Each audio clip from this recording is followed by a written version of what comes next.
नमस्कार। Easy learning tree junior में आपका स्वागत है। आज सुनिए मुंशी प्रेमचंद्र की लिखी कहानी स्वर्ग की देवी। भाग्य की बात, शादी विवाह में आदमी का क्या अख्तियार जिससे ईश्वर ने या उनके नायाबों ब्राह्मणों ने तय कर दी, उससे हो गई। बाबू भरत दास ने लीला के लिए सुयोग्य वर खोजने में कोई बात उठा नहीं रखी, लेकिन जैसा घर वर चाहते थे वैसा ना पा सके। वह लड़की को सुखी देखना चाहते थे, जैसा हर एक पिता का धर्म है, किंतु इसके लिए उसकी समझ में संपत्ति ही सबसे जरूरी चीज थी। चरित्र या शिक्षा का स्थान गौण था। चरित्र तो किसी के माथे पर लिखा नहीं रहता, और शिक्षा का आजकल के ज़माने में मूल्य ही क्या। हाँ, संपत्ति के साथ शिक्षा भी हो तो क्या पूछना। ऐसा घर उन्होंने बहुत ढूंढा पर न मिला। ऐसे घर हैं कि कितने जहाँ दोनों पदार्थ मिले, दो चार मिले भी तो अपनी बिरादरी के न थे।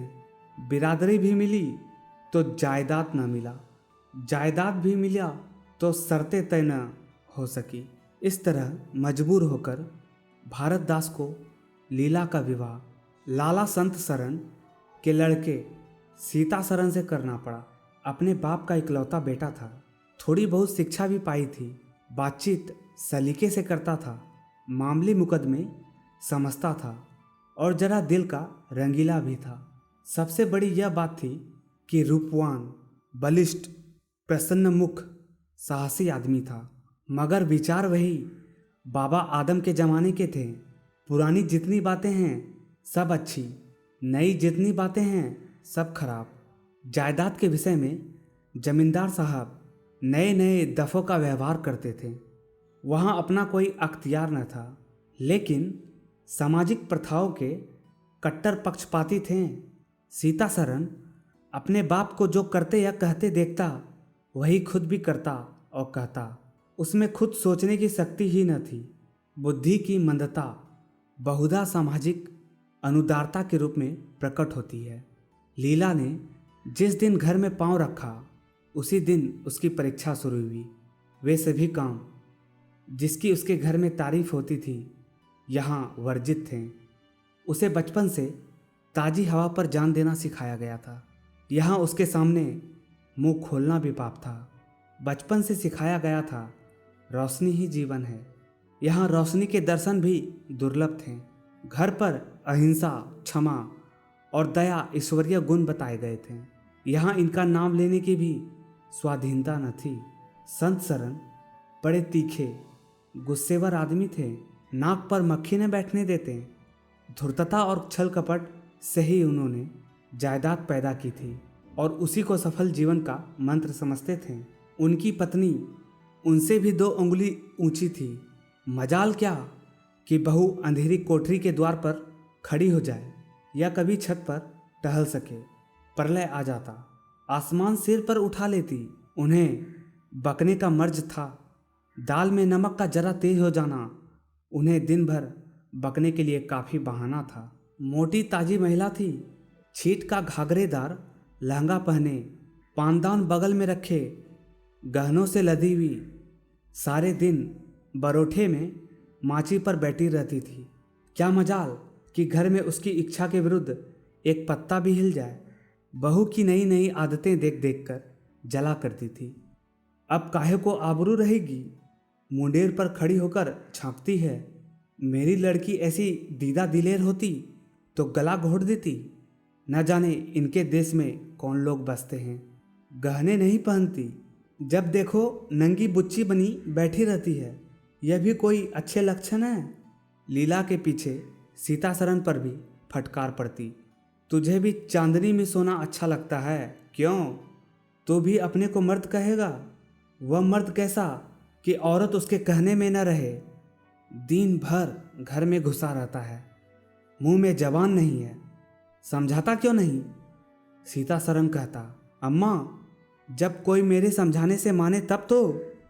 माँ, मानेगी क्यों नहीं? तू मर्द है कि नहीं? मर्द वह चाहिए कि कड़ी निगाह से देखे तो औरत कांप उठे। सीता सरन, तुम तो समझाती ही रहती हो, माँ, मेरी उसे क्या परवाह, समझती होगी बुढ़िया 4 दिन में मर जाएगी, तब मैं मालकिन हो जाऊंगी। सीता सरन, तो मैं भी तो उसकी बातों का जवाब नहीं दे पाता। देखती नहीं हो कितनी दुर्बल हो गई है, वह रंग ही नहीं रहा। उस कोठरी में पड़े पड़े उसकी दशा बिगड़ती जाती है। बेटे के मुंह से ऐसी बातें सुन माता आग हो जाती और सारे दिन जलती, कभी भाग्य को कोसती, कभी समय को। सीता सरन माता के सामने तो ऐसी बातें करता, लेकिन लीला के सामने जाते ही उसकी मति बदल जाती थी। वह वही बातें करता जो लीला को अच्छी लगती। यहाँ तक कि दोनों वृद्ध की हंसी उड़ाते हैं। लीला को इसमें और कोई सुख न था। वह सारे दिन कुढ़ती रहती, कभी चूल्हे के सामने न बैठी थी। यहाँ पर पसेरियों आटा थोपना पड़ता, मजूरों और टहलुओं के लिए भी रोटियां पकानी पड़ती। कभी कभी वह चूल्हे के सामने बैठो घंटी रोती। यह बात न थी कि यह लोग कोई महाराज रसोइया न रख सकते हो, पर घर की पुरानी प्रथा यही थी कि बहू खाना पकाए और उस प्रथा को निभाना जरूरी था। सीता सरन को देखकर लीला का संतृप्त हृदय एक क्षण के लिए शांत हो जाता था। गर्मी के दिन थे और संध्या का समय। बाहर हवा चलती, भीतर देह फूकती थी। लीला कोठरी में बैठी एक किताब देख रही थी कि सीता सरन ने आकर कहा, यहाँ तो बड़ी गर्मी है, बाहर बैठो। लीला, यह गर्मी उन तानों से अच्छी है जो अभी सुनने पड़ेंगे। सीता सरन, अगर आज बोली तो मैं भी बिगड़ जाऊंगा। लीला, तब तो मेरा घर में रहना भी मुश्किल हो जाएगा। सीता सरन, बला से अलग ही रहेंगे। लीला, मैं तो मर भी जाऊं तो भी अलग न रहूं। वह जो कुछ कहती सुनती है अपनी समझ से मेरे भले के लिए ही कहती सुनती है। उन्हें मुझसे कुछ दुश्मनी थोड़े ही है। हाँ, हमें उनकी बातें अच्छी न लगे यह दूसरी बात है। उन्होंने खुद वह सब कष्ट झेले हैं जो वह मुझे झेलवाना चाहती हैं। उनके स्वास्थ्य पर उन कष्टों का जरा भी असर नहीं पड़ा। वह 65 की उम्र में मुझसे कहीं टांढी हैं। फिर उन्हें कैसे मालूम होगा कि इन कष्टों से स्वास्थ्य बिगड़ सकता है। सीता सरन ने उसके मुरझाए हुए मुख की ओर करुणा नेत्रों से देखकर कहा, तुम्हें इस घर में आकर बहुत दुख सहना पड़ा। यह घर तुम्हारे योग्य न था। तुमने पूर्व जन्म में जरूर कोई पाप किया होगा। लीला ने पति के हाथों से खेलते हुए कहा, यहाँ ना आती तो तुम्हारा प्रेम कैसे पाती। 5 साल गुजर गए। लीला 2 बच्चों की माँ हो गई। एक लड़का था, दूसरी लड़की। लड़के का नाम जानकी सरन रखा गया और लड़की का नाम कामिनी। दोनों बच्चे घर को गुलजार किए रहते थे। लड़की दादा से हिली थी, लड़का दादी से। दोनों शौक और शरीर थे। गाली दे बैठना, मुंह चिढ़ा देना तो उनके लिए मामूली बात थी। दिन भर खाते और आए दिन बीमार पड़ते रहते। लीला ने खुद सभी कष्ट सह लिए थे, पर बच्चों में बुरी आदतों का पड़ना उसे बहुत बुरा मालूम होता था। किंतु उसकी कौन सुनता था। बच्चों की माता होकर उसकी अब गणना ही नहीं रही थी। जो कुछ थे बच्चे थे, वह कुछ न थी। उसे किसी बच्चे को डांटने का अधिकार भी न था। सास फाड़ खाती थी। सबसे बड़ी आपत्ति यह थी कि उसका स्वास्थ्य अब और भी खराब हो गया था। प्रसव काल में उसे वे सभी अत्याचार सहने पड़े जो अज्ञान, मूर्खता और अंधविश्वास के शौर की रक्षा के लिए गढ़ रखे हैं। उस काल कोठरी में जहाँ हवा का गुजर था, न प्रकाश का, न सफाई का, चारों ओर दुर्गंध और सील और गंदगी भरी हुई थी। उसका कोमल शरीर सूख गया। एक बार जो कसर रह गई थी वह दूसरी बार पूरी हो गई। चेहरा पीला पड़ गया, आंखें धंस गई। ऐसा मालूम होता बदन में खून ही नहीं रहा। सूरत ही बदल गई। गर्मियों के दिन थे। एक तरफ आम पके, दूसरी तरफ तरबूजे। इन दोनों फलों की ऐसी अच्छी फसल पहले कभी न हुई थी। अब की इनमें इतनी मिठास न जाने कहाँ से आई थी। कितना ही खाओ मन न भरे। संत सरन के इलाके में आम और खरबूजे के टोकरे भरे चले आते थे। सारा घर खूब उछल उछल खाता था। बाबू साहब पुरानी हड्डी के आदमी थे। सवेरे एक सैकड़े आम का नाश्ता करते, फिर पसेरी भर खरबूजे चट कर जाते। मालकिन उनसे पीछे रहने वाली न थी। उन्होंने तो एक वक्त का भोजन ही बंद कर दिया। अनाज सड़ने वाली चीज़ नहीं, आज नहीं कल खर्च हो जाएगा। आम और तरबूज तो एक दिन भी नहीं ठहर सकते हैं। सुधनी थी और क्या। यूं ही हर साल दोनों चीज़ों की रेल पेल होती थी, पर किसी को कभी कोई शिकायत न होती थी। कभी पेट में गिरानी मालूम हुई तो हड़ की फंकी मार ली। एक दिन बाबू संत सरन के पेट में मीठा मीठा दर्द होने लगा। आपने उसकी परवाह न की, आम खाने बैठ गए।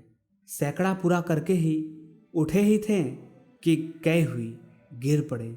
फिर तो तिल तिल पर कौ और दस्त होने लगा। हैजा हो गया।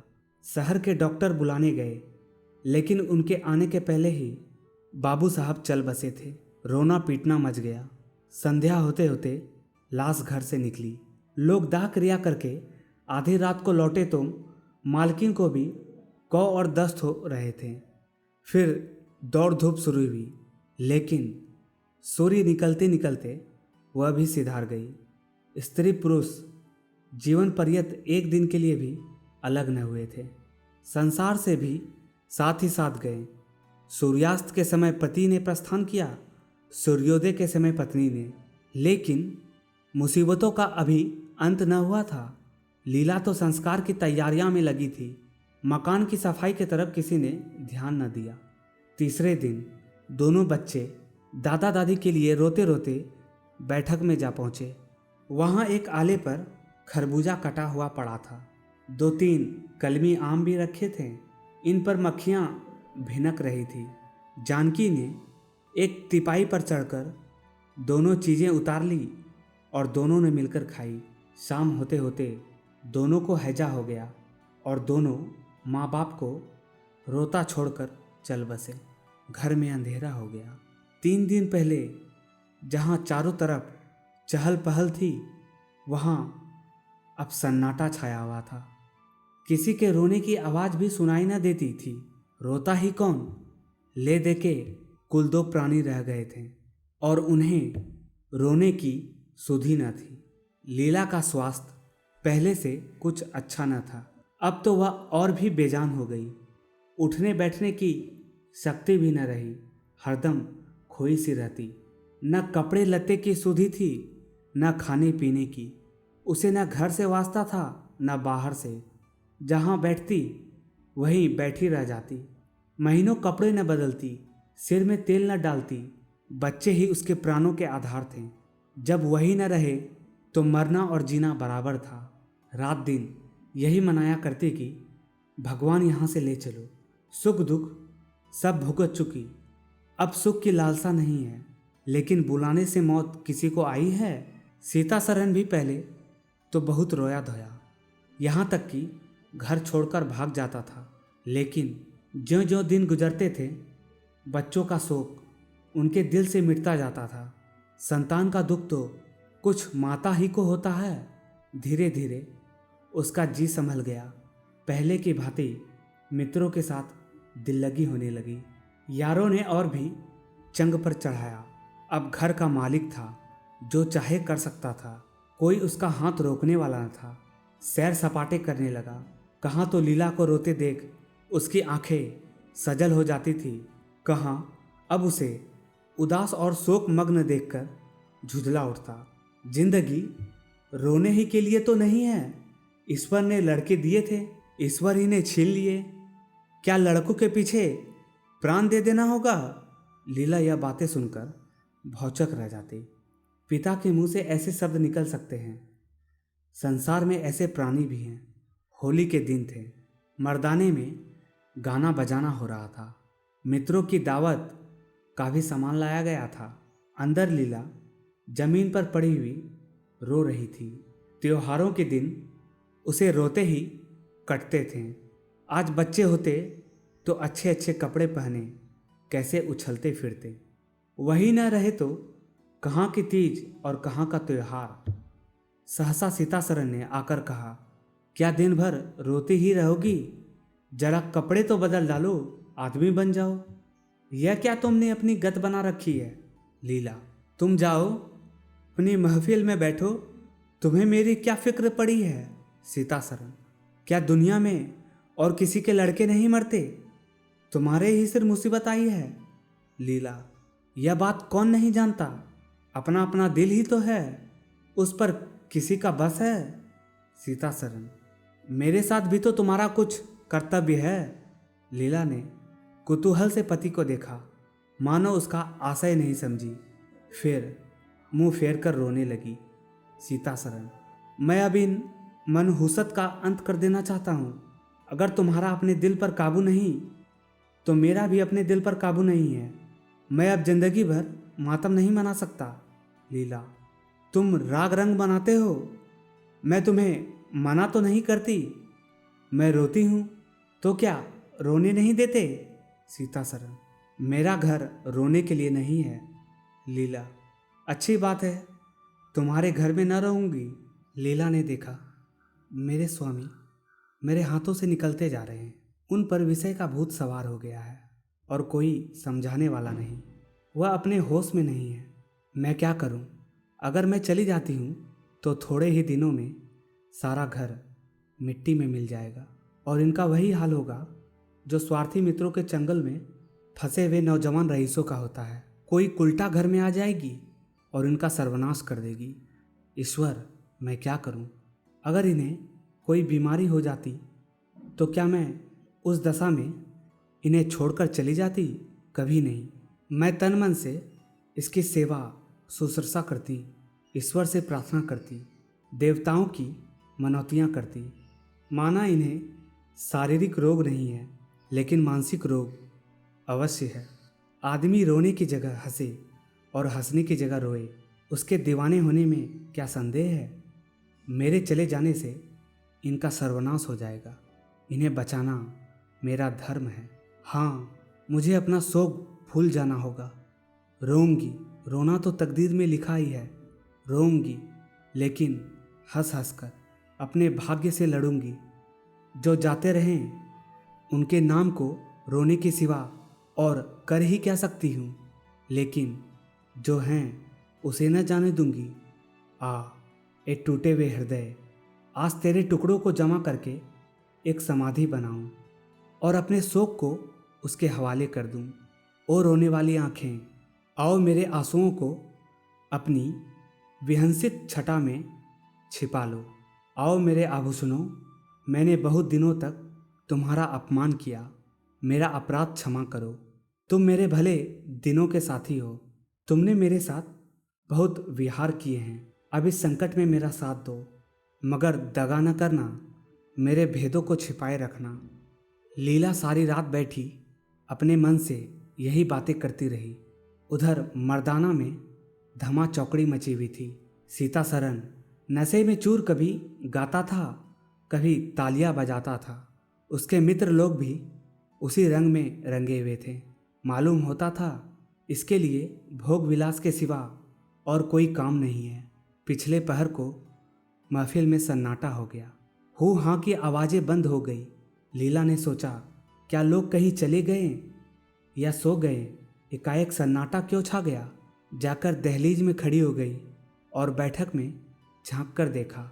सारी देह में एक ज्वाला सी दौड़ गई। मित्र लोग विदा हो गए थे। समाजियों का पता न था। केवल एक रमणी मनसद पर लेटी हुई थी और सीतासरन उसके सामने झुका हुआ उसे बहुत धीरे धीरे बातें कर रहा था।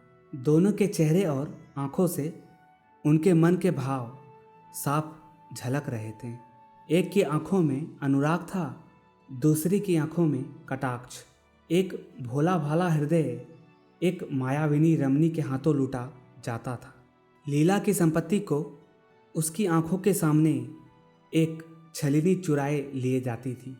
लीला को ऐसा क्रोध आया कि इसी समय चलकर इस कुल्टा को आड़े हाथों लूं, ऐसा दुत्कारूं कि वह भी याद करे, खड़े खड़े निकाल दूं।